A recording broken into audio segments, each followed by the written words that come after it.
Bom dia! Estou aqui então para o nosso devocional e hoje eu quero ler com você Marcos capítulo 9, versículo 22 até o 24. Então diz assim: Muitas vezes esse espírito o tem lançado no fogo e na água para matá-lo. Mas se podes fazer alguma coisa, tem compaixão de nós e ajuda-nos. Se podes, disse Jesus, tudo é possível àquele que crê. Imediatamente o pai do menino exclamou: Creio, ajuda-me a vencer na minha incredulidade. A minha incredulidade.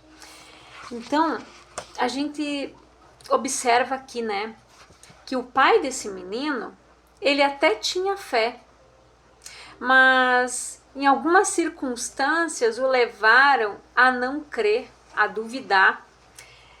Uma vez, né, que Jesus levou Pedro, Tiago e João para um alto monte, ali eles testemunharam, né, um acontecimento extraordinário, a transfiguração, né, do Filho de Deus.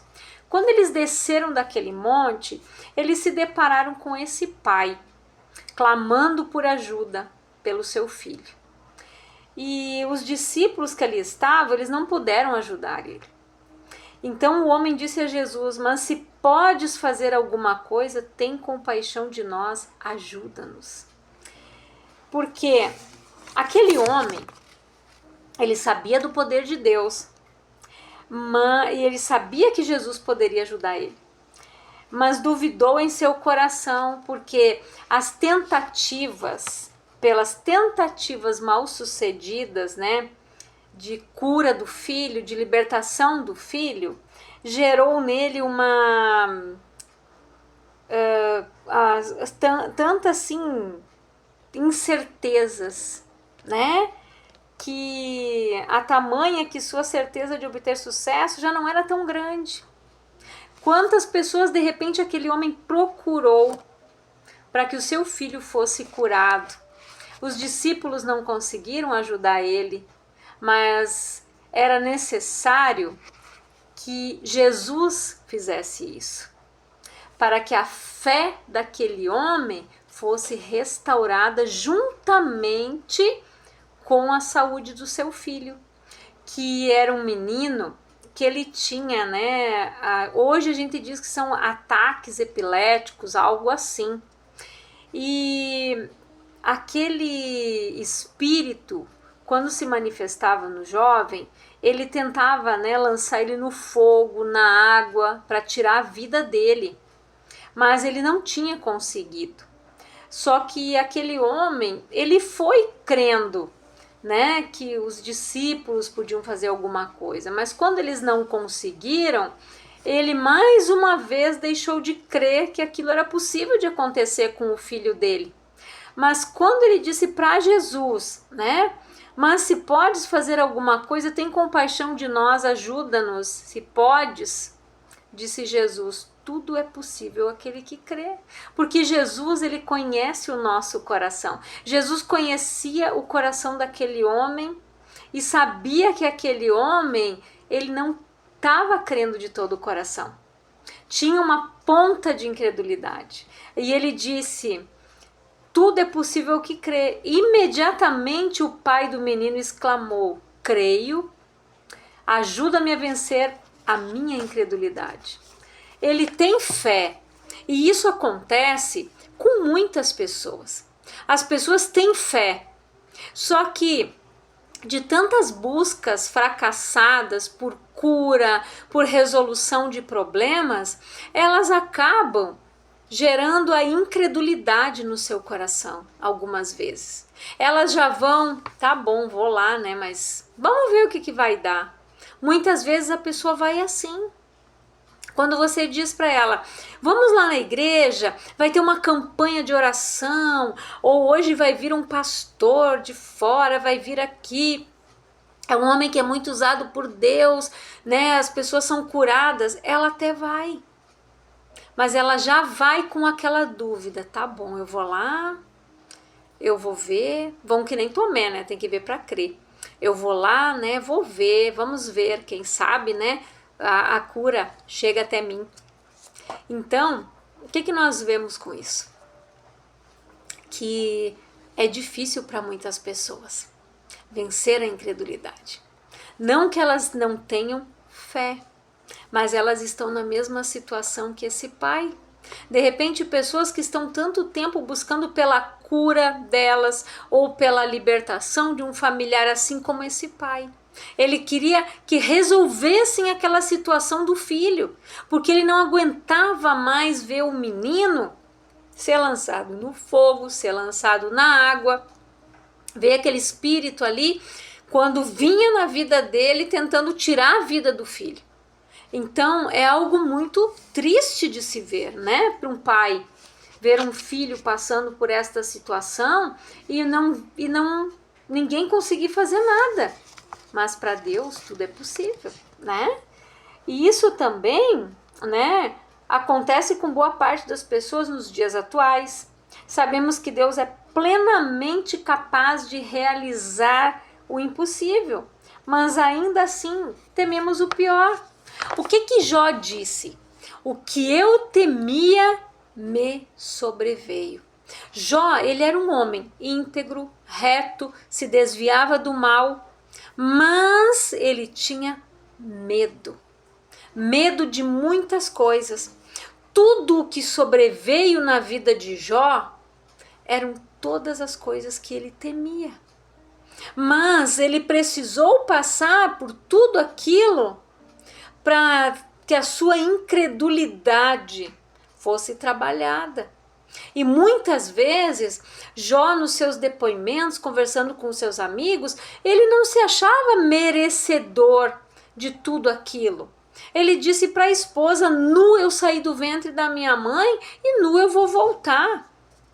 Então, ele nunca culpou a Deus das coisas que aconteceram na vida dele. Por quê?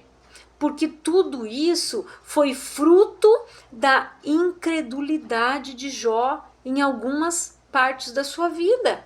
Quando os filhos se juntavam, faziam banquetes, Jó ia lá e sacrificava a Deus pelos filhos, porque ele não sabia se os filhos, num momento ali entregues ao vinho, né, a bebedeira, a conversa, a alegria ali com os seus irmãos, se eles não tinham pecado contra Deus. Então era uma preocupação, um medo que Jó tinha. Ele tinha medo de perder sua família, ele tinha medo de perder os seus bens. Por que ele disse, né? O que eu temia me sobreveio. Tudo o que Jó temia sobreveio sobre ele. E era um homem íntegro, reto e que se desviava do mal. Era um homem temente a Deus, tanto que Deus falou para Satanás: o meu servo Jó é um homem íntegro, reto, né, que se desvia do mal, teme a Deus. E o diabo disse o que para Deus? Tira tudo o que ele tem para ver se ele vai continuar te servindo. E Jó continuou fiel a Deus. Só que tudo aquilo aconteceu, Deus deu permissão para que Satanás tocasse em tudo, menos tirar a vida de Jó, para que Jó aprendesse a ser totalmente dependente de Deus e não deixar mais a incredulidade, o medo tomar conta do coração dele. Porque o medo, gente, o medo paralisa as pessoas.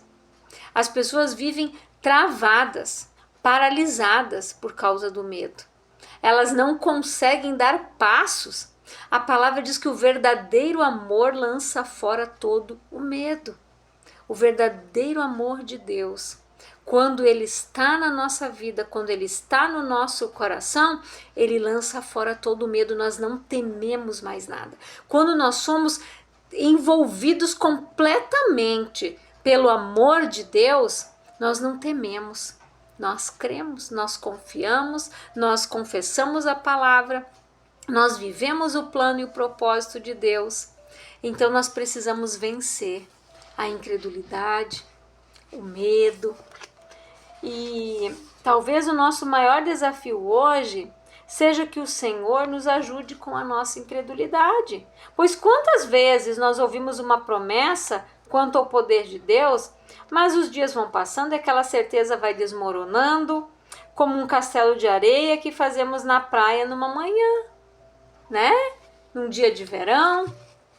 Às vezes a nossa fé ela está assim, comparada àquele castelinho de areia, que começa a vir o vento, daqui a pouco vem a água do mar, entra ali, né? Ele leva ele embora. Por que lá em Tiago fala que da pessoa inconstante? Não espere tal homem receber algo de Deus. O inconstante, gente, é aquela pessoa que crê e daqui a pouco ela já não crê mais. Aquela pessoa que age assim é como diz a palavra, não espere tal homem receber algo de Deus, porque aquele que duvida é semelhante à onda do mar, que ela é levada de um lado para o outro, ela não tem direção. Agora, quando você crê em Deus, você tem fé, você tem uma direção. Você tem uma posição, você sabe para onde seguir, o que fazer, você se mantém firme diante das dificuldades que se levantam na tua vida, diante das tempestades que vêm ao nosso encontro, mas nós estamos firmes, porque nós não somos inconstantes. O inconstante é aquela pessoa que teme, é aquela pessoa que é igual ao pai desse jovem aqui que nós vemos, que de tantas decepções, que de tantas portas erradas que bateu procurando cura, procurando as coisas, que ele se tornou incrédulo. Ele já não acreditava mais.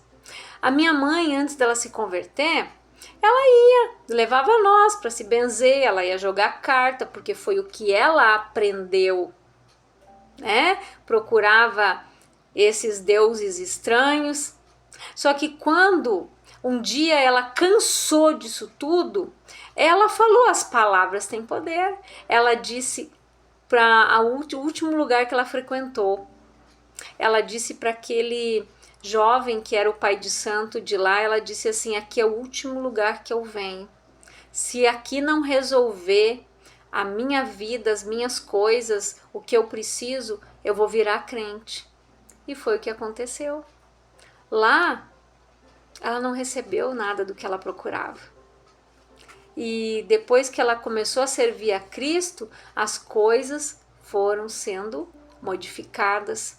Deus foi trabalhando na família, Deus foi trabalhando aqui, lá. Por quê? Porque ela foi na porta certa, no lugar certo. Aonde a fé dela foi ativada, aonde ela aprendeu que tudo é possível aquele que crê, aonde ela aprendeu buscar as coisas no lugar certo, não nos lugares errados, não nas portas erradas, porque o diabo não dá nada para ninguém. E infelizmente, né, é o ocultismo, é o engano, é uma mentira, né? E o que fazer então para que a incredulidade não nos impeça de viver os planos de Deus? O melhor conselho é alimentar nossa fé, ler e meditar nas verdades contidas na palavra de Deus, orar, né, ore como se tudo, né, dependesse de Deus e se esforce como se tudo dependesse de você. Nós precisamos nos esforçar, gente. O reino de Deus, ele é conquistado por esforço, está escrito na palavra. Nós só vamos receber a salvação, a vida eterna, se nós nos esforçarmos, se nós nos mantermos firmes na palavra, nas promessas, nós vamos receber o melhor de Deus. Se nós não duvidarmos do nosso coração. Jesus disse, tudo que você pedir em oração, crendo, recebereis. Não adianta eu orar e dizer, Deus, eu quero isso, aquilo, aquele outro, eu sei que o Senhor pode me dar, e daqui a pouco eu começo a olhar com os olhos naturais, eu começo a olhar para a situação e começo a deixar dúvida entrar. Pois é, né? Ah, se Deus me desse, se Deus... Aí ela começa a entrar o se. O se, gente, é dúvida. O será é dúvida. O proceder de um cristão é sim, sim e não, não. É o que nós vamos ouvir da boca de Deus. O que passa disso é procedência maligna, está escrito. O proceder é sim, sim e não, não. O que passar disso é procedência maligna. Então o mal vai tentar colocar mente de você, na sua mente, dúvida, mentira, engano, para fazer você falar, porque a boca fala do quê? O nosso coração está cheio. Então nós precisamos estar com o nosso coração cheio da palavra de Deus. Por isso o salmista disse: eu escondi a tua palavra no meu coração para eu não pecar contra ti. Então, nós não vamos pecar contra Deus se a palavra estiver escondida e dentro do nosso coração, contida aqui, guardada aqui e aqui. Quando vir aquele mau pensamento, você vai lembrar da palavra e você vai falar: olha aqui, diabo, eu já estou curado, o meu filho está liberto, a minha filha está liberta, eles são uma benção, meu esposo não bebe mais, aqui você não tem mais poder, porque a minha família, ela pertence ao Senhor e eles estão libertos em nome de Jesus. Por mais que aos olhos naturais você veja outra coisa, mas com os olhos da fé, é isso que você vai fazer. Você vai olhar muitas vezes para o teu filho nas drogas e você vai dizer: o meu filho é uma bênção, ele é um homem de Deus, ele é um servo do Senhor. Quantas mães fizeram isso? E Deus fez mais do que elas pediram ao pensar. Os filhos hoje são pastores, pregadores da palavra de Deus. Porque foram mulheres que elas não ficaram olhando para as circunstâncias, se vitimizando. Ai, meu Deus, o que eu faço? Meu filho é um drogado. Ai, Jesus. Tem gente que a oração é uma lamentação terrível. Não dá nem para chamar de oração, é uma murmuração. Misericórdia. Deus, ele não quer ouvir isso da tua boca. Deus, ele quer que você creia que ele vai fazer. Você tem que olhar para o teu esposo alcoólatra, para o teu filho drogado, para a tua filha que de repente também está nas drogas, enfim. Você tem que olhar para eles com os olhos de Deus. Olhar para eles e olhar e dizer: meus filhos são bênção. Meus filhos são herança do Senhor. Satanás, aqui tu não toca, eles são vasos, eles são instrumentos nas mãos de Deus, eles são usados pelo Senhor, eles são vasos de honra e não de desonra, Satanás. O meu marido, ele é uma bênção. É isso que você tem que fazer. Você tem que olhar com os olhos da fé, repreender espírito de alcoolismo da vida deles, repreender espírito de droga, de prostituição, de mentira e permanecer firme na tua confissão mediante a tua fé. O que Jesus disse para esse pai aqui? Tudo é possível ao que crê. Creio, me ajude na minha incredulidade. Ele tinha fé, só que por tantas coisas que ele viu, que ele buscou e não viu a solução, ele deixava a incredulidade tomar conta dele. Ele sabia que Jesus era o único que podia fazer algo por ele. Mas Jesus disse: posso, se tu crê. Até se você for na macumba, o Pai de Santo vai dizer para você: eu só faço o trabalho se você acreditar que vai dar certo, senão nem vou fazer. Por quê?